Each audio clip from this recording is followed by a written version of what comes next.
Olá, pessoal do sétimo ano. Vamos estudar agora a formação dos estados. Tá certo? Seguinte, certo?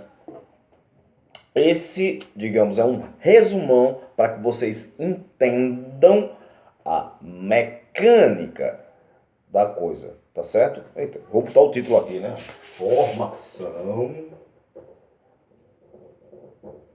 dos estados.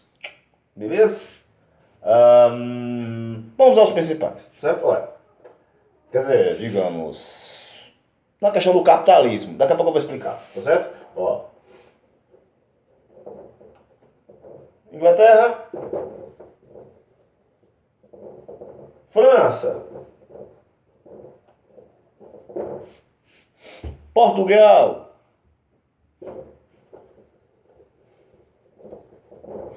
Espanha, entre outros. Beleza, pessoal?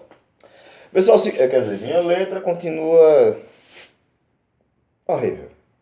Enfim, vou comprar uma caligrafia, prometo. Pessoal, vê só o seguinte, certo? Estamos indo para o fim da Idade Média. Então, o que é que isso quer dizer? Toda a mudança que aconteceu lá atrás. Lembram o renascimento comercial? Não? Não acredito. Tá bom, vou dar uma relembrada, certo? Lembram quando as pessoas, elas tinham sua produção no que antes era extremamente ligada ao senhor feudal, certo? E o excedente eles vendiam, negociavam. Dessas negociações surgiram encontros que viraram feiras que ficaram mercados que começou a virar o comércio dentro dos burgos, cidades próximas aos castelos, certo? Que realmente viraram cidades que até inclusive às vezes se mistura, né? Os castelos com as cidades. Se vocês olharem alguns castelos na França, na Espanha, vocês veem que eles são muito próximos da cidade. Até inclusive, eles, como é que eu vou dizer? Eles praticamente ficam no meio da cidade, né? Bom, enfim, deixa eu endireitar aqui meu sistema moderno aqui de filmagem. Tecnologia de ponta, pessoal. Tá certo? Tá cortando minha cabeça. Bom, agora... Legal! Então, seguinte lhes, certo? Então, é aquele negócio, né? A gente teve a reforma protestante, aquele monte de coisa. Opa! Reforma protestante, olha, isso deu muita força aos reis, certo? Então, ou seja, nessas carreirinhas aí, Portugal saiu na frente como um dos primeiros, acho que primeiros países a se tornar um estado da forma como nós vamos conhecer. Tá certo, pessoal? A Espanha, em 1492, também tem a questão da chegada de Colombo a novas terras, a expulsão dos turcos otomanos, entre outras coisas. A Alemanha, que no caso era a Germânia, que era a Prússia, que depois voltou a ser a Alemanha, certo? Que por conta foram processos meio atrasados. O da Itália também demorou mais um pouquinho por causa de tretas e outras confusões que aconteceram lá. Tudo isso atrasou o processo desses dois países, mas que depois vieram a ser, certo, pessoal? Então, no caso, né, da França, aí você pergunta, professor, por que o senhor está tratando da França aí? Porque é aquele negócio, pessoal. Certo? Depois foi que o Brasil veio a se tornar Brasil. Entendeu? Ou seja, ó, lá século XII, certo? Século XII, certo? O Brasil não existia. Vou explicar de novo, certo? O Brasil não existia. Por quê? Não existia um, um documento que dissesse que o nome daquele lugar era Brasil e que tinha dono. Logicamente, tinha dono, né? Tinha os primeiros habitantes, os índios, etc e tal. Tá entendendo? Mas não reconhecido, certo? Perante os outros países. Estão me entendendo? Bom, aí vamos embora, certo? Aí, sim, eu falei da questão das feiras, do nascimento, do comércio e tudo mais e tudo mais. Só que eu esqueci de dizer uma coisa, certo? Essa questão aí é por conta aí de quê? Daqui a pouco eu vou falar de novo, mas eu estou fazendo um resumo para vocês. Então, no caso, como é que se diz? O poder, ele era dividido ou subdividido, ou seja, nós temos o rei, certo? O rei, certo? Aí tem senhor feudal A, o B, o C e o D. E até mesmo o E, tá? De Epaminondas. É especial esse cara. Então, o seguinte, Ilhas. Então, em cada feudo desse, certo? Tinham suas leis. O senhor feudal tinha sua moeda, tinha suas taxas. Por exemplo, eu vou vender 3 porcos e 4 galinhas, certo? Daqui pra cá. Eu vou sair daqui pra cá. Quando eu sair daqui pra cá, chegar aqui, tem um imposto para eu poder entrar nesse feudo. É. E nesse feudo, e nesse feudo, problemas técnicos. Então, dizia eu que a aritmética é bom, enfim. E nesse feudo, né? Foi só um problema tecnológico. Então é o seguinte, como é que se diz? E nesse feudo existia outro peso, outra medida. Vamos dar exemplo. Meu porco, cada porco eram 3. Cada porco pesava, vamos supor, certo? 10 quilos.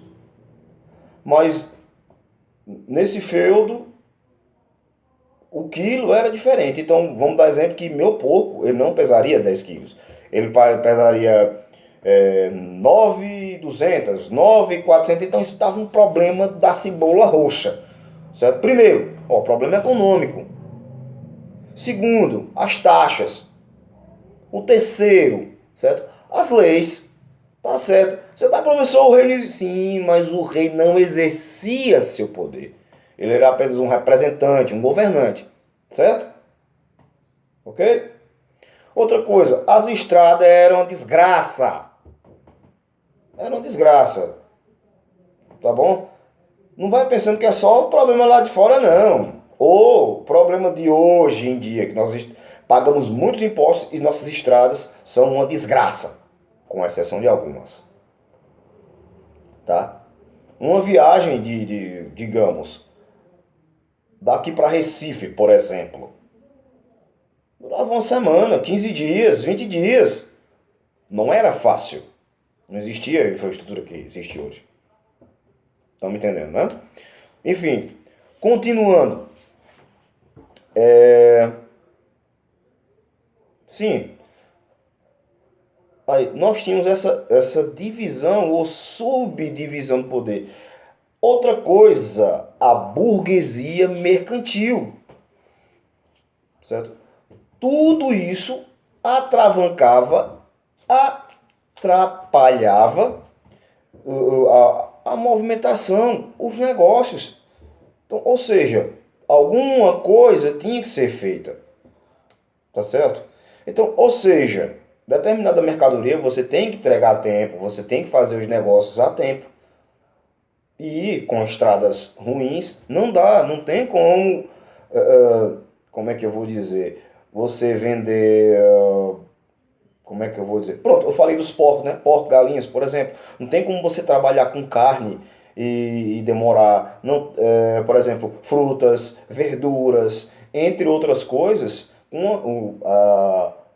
as estradas em péssimo estado não tem condições. Fora que uma coisa que nos remete a hoje em dia, vamos fazer esse link, né, histórico, né, assaltos, assalto em bancos, ladrões roubavam as mercadorias.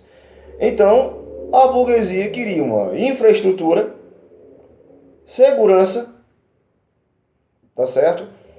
E um governo que funcionasse. Parece como hoje, não parece?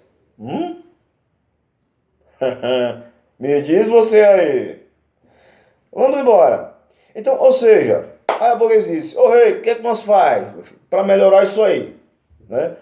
Ó rei, meu filho, é o governo, mas sabe como é, né? As coisas estão difíceis, né?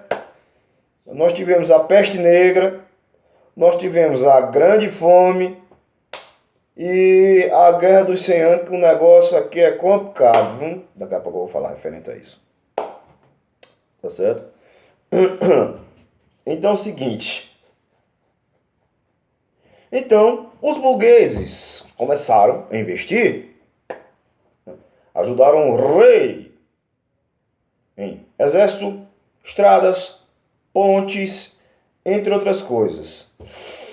Então, tá faltando alguma coisa. Adivinha? Eu não disse que tinha o feudo A, B, C, D, I, E, certo? Como é que a gente vai resolver isso? Se eu não posso mexer nas taxas dali, na medida daqui, nem nas taxas de entrada daqui, solução maravilhosa, muito inteligente, né? A guerra. É, a guerra. Então, com a guerra, né, os caras, ou junto com os caras, o rei, burguesia, beleza? Que antes tinha essa. Quer dizer, nesse momento acontece essa união, certo? E aquele rei que antes só mandava aqui, ele vai mandar aqui, aqui, aqui, aqui, aqui e aqui. Então, ou seja, nasce, certo? O Estado, ou seja, começa essa organização, esse direcionamento, essa centralização do poder. Tá certo? Estão entendendo aí, pessoal? Muito bom, tô gostando. Tá? Então, seguinte, né? Nós chegamos à França, certo? Que tiveram várias dinastias, né? Até chegar o governo de fato da França, né? A França virá, como eu disse a vocês agora, um Estado, tá certo? Ou seja, não existia essa concepção, como eu falei ainda há pouco, se eu não falei, vou falar agora, de Estado, né? Ou seja, era o rei e como é que se diz? E cada um no seu quadrado. Estão entendendo? Não existe um corpo administrativo. Quem vai fazer o quê? Quem manda o quê? Quem vai administrar o quê? Tá certo? Então, seguinte. Já na França, na época da dinastia dos Capedídeos, certo? Felipe Augusto começa a criar um corpo administrativo. Já começa a mudar alguma coisa. Não é só o rei e tal, não sei o quê. Não, mas fulano, tu escreve as leis. Tu cuida das finanças. Você, do exército. Estão entendendo? Logicamente que a gente não pode esquecer de uma coisa. O rei aqui, a igreja aqui. Não vamos esquecer disso. Tanto é que a igreja, ela é e será defensora do poder divino dos reis. É, direito divino. Vamos para frente. Certo? Então chega Luís XIV, que participou das cruzadas, aquelas tretas antigas lá para as bandas lá para libertar a Terra Santa, né? Em nome da Igreja Santa, aquele negócio todo que eu já expliquei para vocês. Certo? Participou da 7ª e da 8ª cruzada, como eu disse a vocês. Ou, se eu não disse antes, houveram muitas cruzadas, tá certo, pessoal? Então, o que acontece? Entra outro caboclo aí na jogada, né? Outro rei que começa a mudar as relações de comando. Filipe o Belo, né? Ele como é que a gente pode dizer, que realmente assumiu essa questão da centralização do poder para si. Tá certo, pessoal? Então, chegando até derrubar um papa. Seguinte, ele disse o seguinte, a partir de agora, certo? A igreja vai pagar impostos para a coroa. Aí o Papa, tá chovendo de baixo para cima, é? Sim, é isso aí, Papa, vai ter que pagar. O Papa não concordou e acabou sendo retirado ou derrubado. Imagina um rei derrubando um Papa. Como eu disse.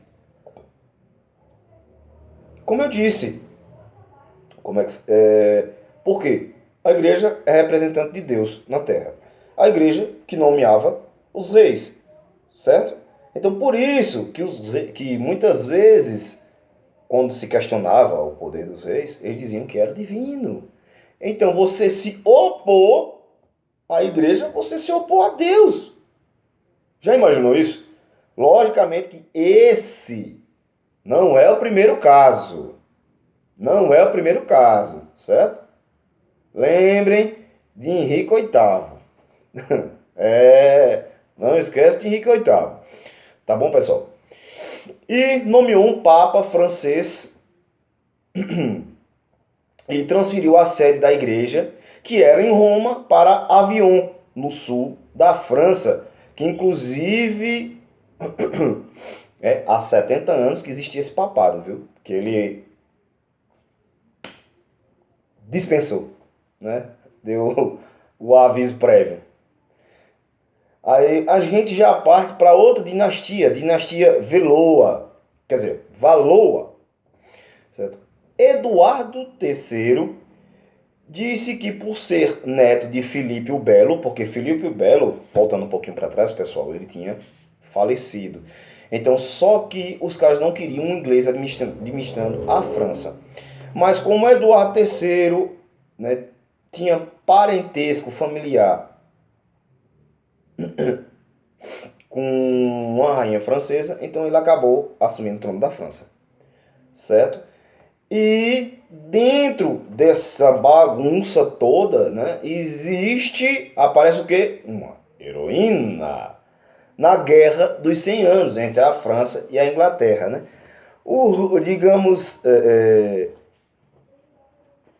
Como é que se diz? A França estava perdendo de 2-1 para a Inglaterra, digamos assim, né? Brincadeira.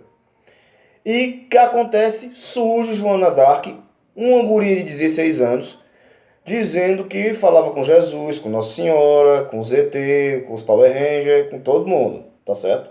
Então, o que acontece? Ela entra na jogada, começa a organizar o exército, certo? Aí você diz, mas professor, como assim?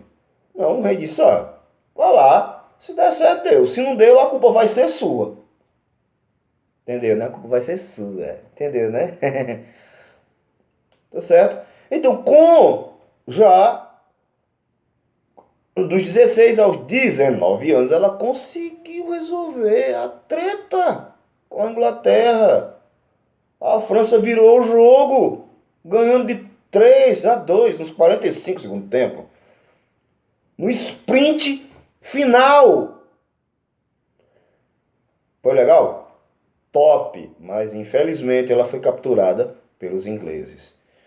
E infelizmente ela acabou sendo queimada, acusada de bruxaria. Daqui a pouco tem mais.